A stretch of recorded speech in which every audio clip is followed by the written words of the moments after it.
ब्रह्ममुरारिसुराचिदलिङ्गं नुम्मलपाशिदशोभितलिङ्गं जन्मजतुक्कविनाशगलिङ्गं तत्प्रणमामि सदा शिवलिङ्गम्।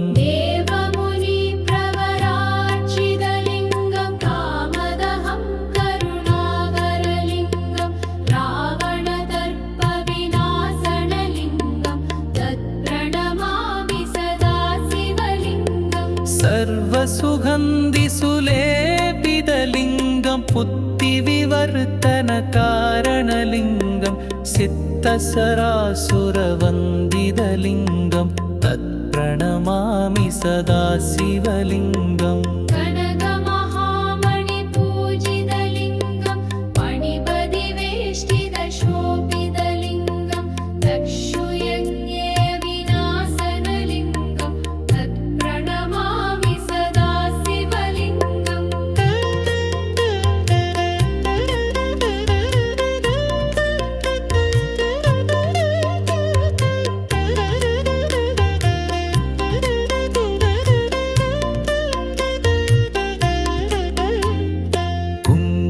सन्दनलेपितलिङ्गं पङ्कजहारशुशोभितलिङ्गं सञ्जितपापविनाशनलिङ्गं तत्प्रणमामि सदा शिवलिङ्गम्।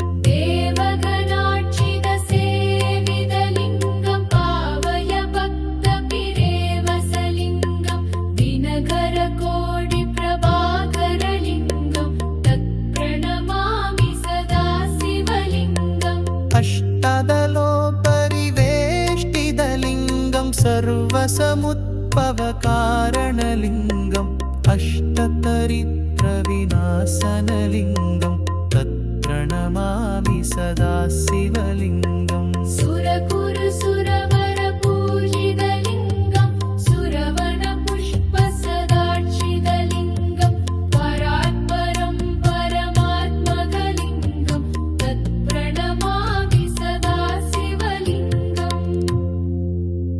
लिङ्गाष्टकम् इदं पुण्यं यप्पदे शिवसन्निधौ शिवलोकमवाप्नोति शिवेन शगमोददे।